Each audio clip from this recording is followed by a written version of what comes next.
this expression, this teaching points to two important things in Buddhism.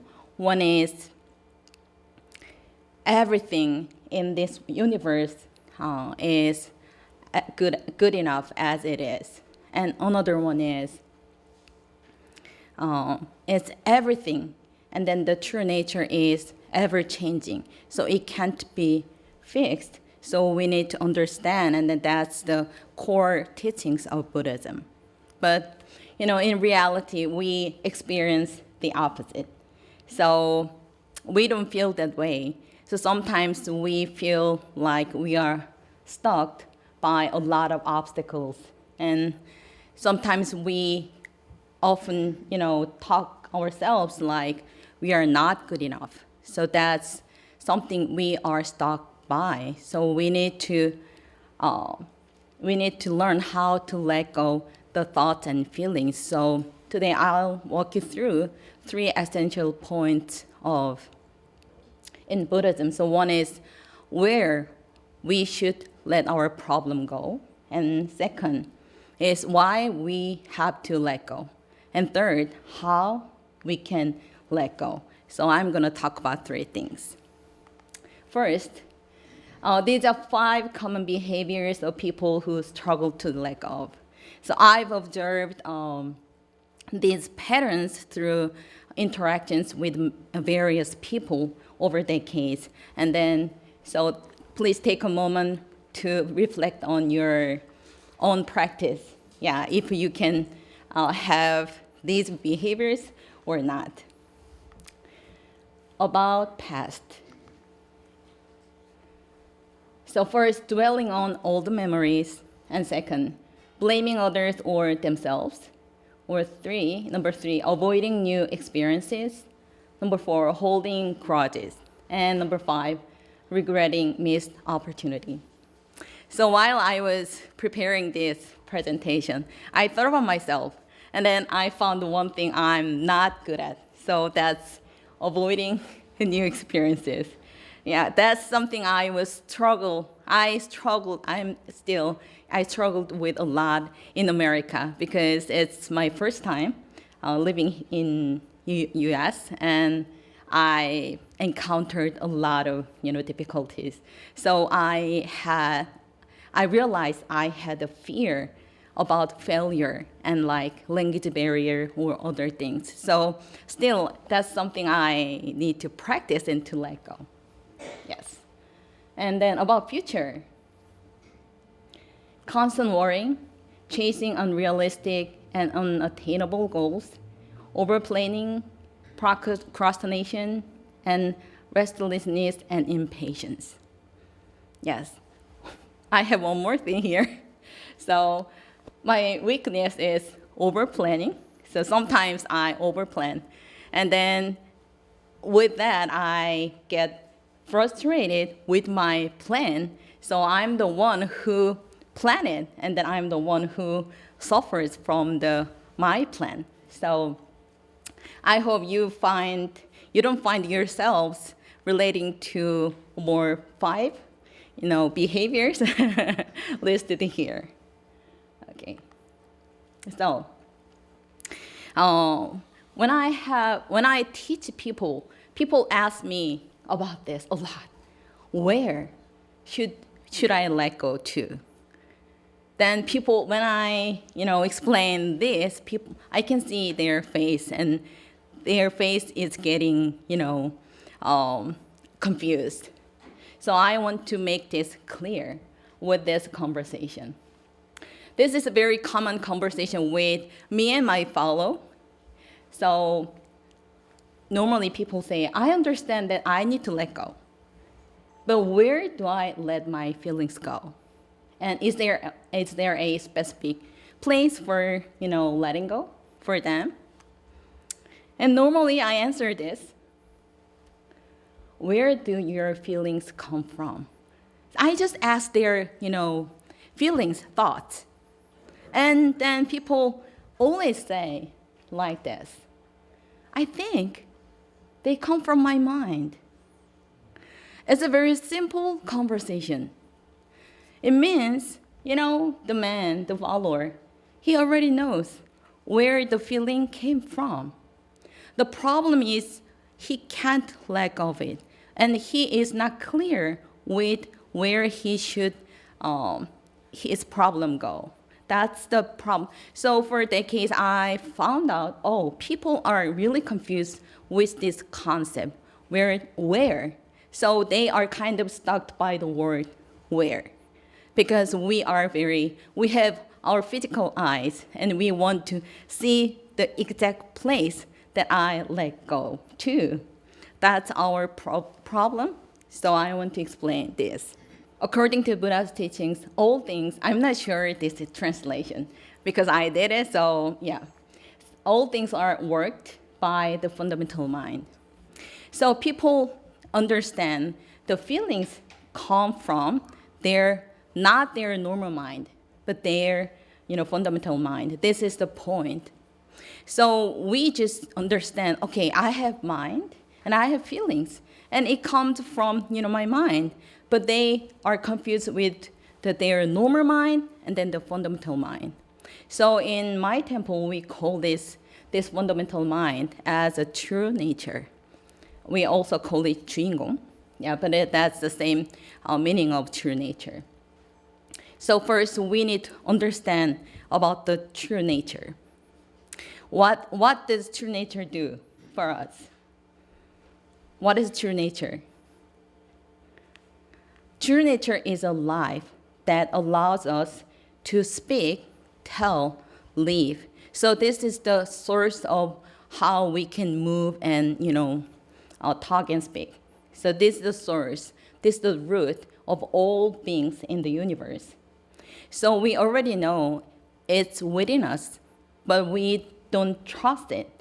That's the one difference between Buddha and just sentient beings like us. So what we have to do is just trusting the true nature and understand it. Okay, take the ocean, for example. When you see the ocean, you can see a lot of water bubbles from the sea. It arises and it disappears.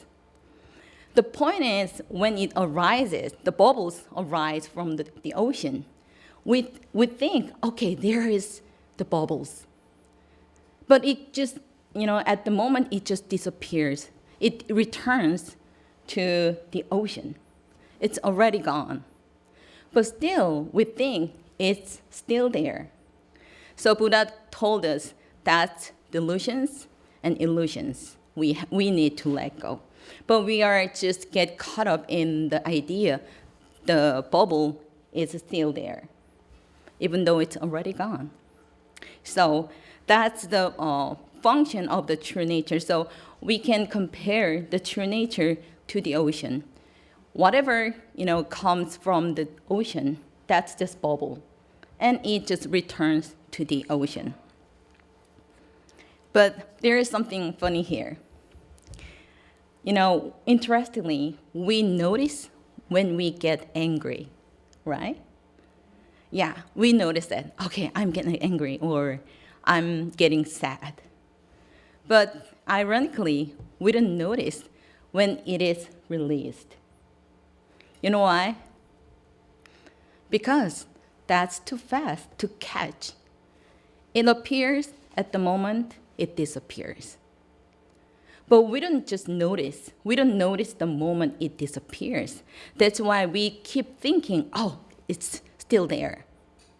That's what Buddha taught. Everything just ever-changing. It just flows naturally, continuously. But we are our thoughts and feelings. We feel like just we delude ourselves with it's still there.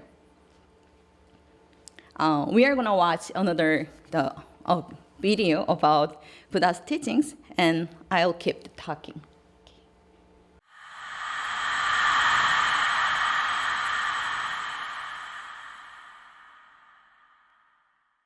Once upon a time, a man came to see Buddha. He seemed very depressed. Buddha asked him the reason. The man said, "Oh Lord, I am going through mental agony due to problems in my life, and I don't know how to solve it. Situation is getting worse and worse. He asked Buddha, please tell me that, why I suffer a lot and why it happens to me. Buddha listened to the man with patience and said, well, tell me one thing. Suppose you are walking through a forest. Suddenly, someone fires an arrow at you. You are hit by an arrow which really hurts you. It is very painful and you feel that physical pain in your body. You remove that arrow from your body and try to relax. But then, suddenly, a second arrow comes from somewhere and hit you at the same place in your body where the first arrow hit you. Now tell me that, do you think the second arrow will be even more painful than the first arrow? Man said, yes, Lord, the second arrow will be even more painful. Its pain will be unbearable. Then Buddha said, you see, my friend, in life, we can't control the first arrow, which are the painful events and experiences, like losing our loved ones, getting failure, getting aged, and contracting disease, etc. We have to bear the pain of first arrow. However, second arrow is our reaction to the first, which is to judge, which is to criticize ourselves, which is to become angry, which is to frustrate and to hate others. The first arrow is due to our past karma, which we have performed in the past. We have no control over it. We have to bear it. Whereas the second arrow is optional. The first arrow represents a pain which we all have to go through due to inevitable problems in our life. Whereas the second arrow represents suffering, which we cause ourselves by reacting negatively to it. You cannot save yourself from first arrow, but yes, you can save yourself from second arrow. Always remember that pain is inevitable, but suffering is optional. After listening to these words by Gautam Buddha, the man's face lit up and he understood the difference between pain and suffering. If we see in our life, we will find that this happens to all of us. Anytime in our life, we suffer misfortune. Two arrows fly our way. The first arrow is the actual bad event, which can indeed cause pain. The second arrow represents our reaction to the bad event. The second arrow is the suffering we cause to ourselves due to worrying too much, by getting frustrated, by feeling guilt or regret, by blaming and criticizing ourselves or others. We start feeling bad about our situation, and thus suddenly we start feeling even worse. We need to avoid the second arrow, which is in our hand. Only then we shall be able to prevent ourselves from more pain and harshness. Therefore, whenever you are going through difficult times in your life, always remember that pain is inevitable, but suffering is optional. This is Words of Wisdom, inspirational stories. Thanks for watching. Yes. So this is very important teaching why we have to let go.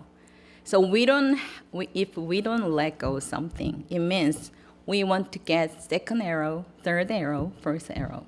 Yeah. So that's why we have to let go. I think you already know, you understand, we have to let go, but it's not working well. That's why we are struggling with letting go. I love the, Buddha's teaching this, pain is inevitable, but suffering is optional.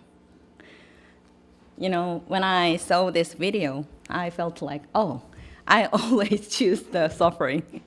I know it's easier said than done. Letting go is not easy, even for me and for, many people. That's my practice. Yeah.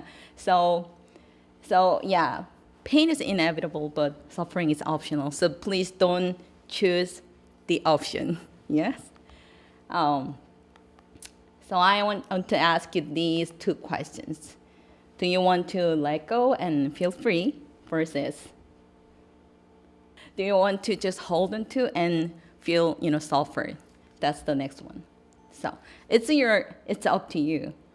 But the point is, again, if we don't let go, you are choosing another suffering. So let me share my story quickly. Last week, I had some situation with my car, and then I was overcharged a lot, around $1,000. Yeah, it's a mechanic thing, but I don't know much about cars. That's why I was overcharged by the mechanic. But after that, during the day, whole day, I was suffering by the money and then his attitude, because I'm a language problem, so I'm not good at English, particularly on the phone. But I explained. I was told that he has to repair something, and anyway, so I got the invoice, and then the payment was crazy.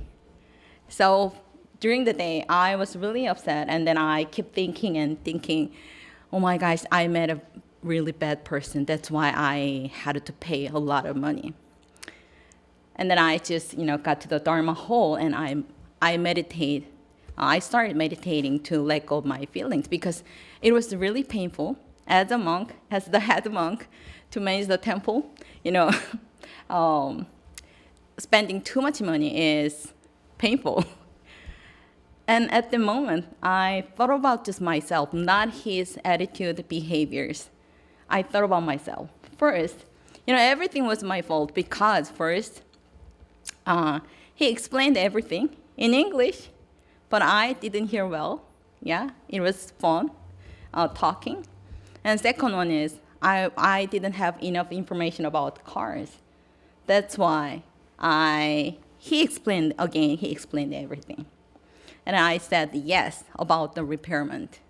That's why I got the invoice. And still, I was holding on to the pain and then blaming on him. There was my suffering.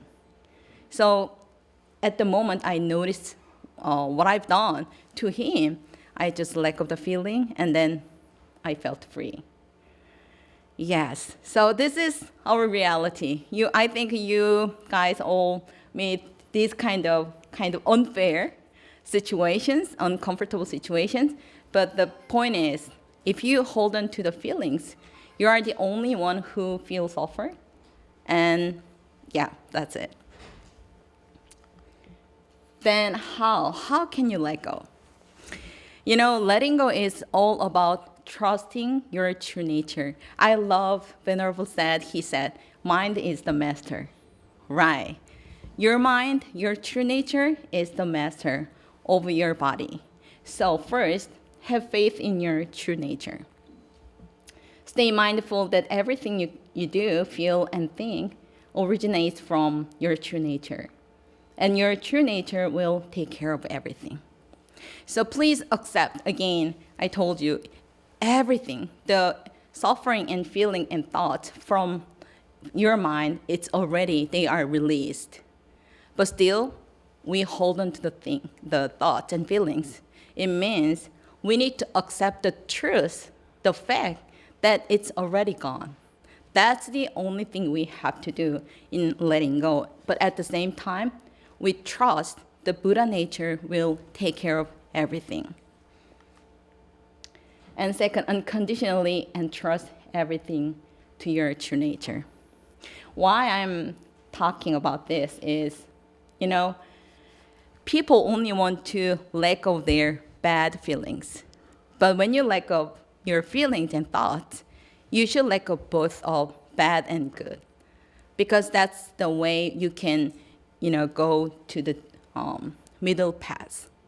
But if you are biased to only one thing, it's like I'm talking like cherry pick letting go. You shouldn't do that. If you have to let go of something, you should let go both, because this is the only way you can bring peace and balance in your practice and life. Yes, so negative feelings, in terms of negative feelings, let go of them and raise positive thoughts. Because even if you let go of your one bad feeling, but again, it comes back immediately, then you can let go. But at the same time, you should raise positive thoughts. Your positiveness is the best way to, transform the negativities. So remember, you have to raise positive thoughts. And overwhelming happiness. Let go of it with heartfelt gratitude and genuine humility. Because if you hold on to the, happiness, you would have more expectation, and you can be arrogant with your happiness. Again, you don't want to let go of the happiness, so many people tend to have, okay, I did a good job, and it makes us feel arrogant. So yeah, that's why you need to let go of good feelings. So I'm going to wrap up the teaching with my master's teachings. Both good things and bad are all happening on the same blind path. Let go of everything that happens there and set yourself free from that rotted trail. One day, one of the students asked my master, because she had a lot of Dharma talks for 20 years, and then the disciple asked her, why do you never scold us falling asleep or losing attention to Dharma talk? And my master smiled and said, think about the sun. It gives a lot of light to animals and to grass, but it never, the sun never says and expect to get, reward from or compliment. It just gives the light. That's the practice. So whenever I have expectation or reward or something good outcome from my practice or from my members, I just try to let go, and then I remind my master teachings. Thank you.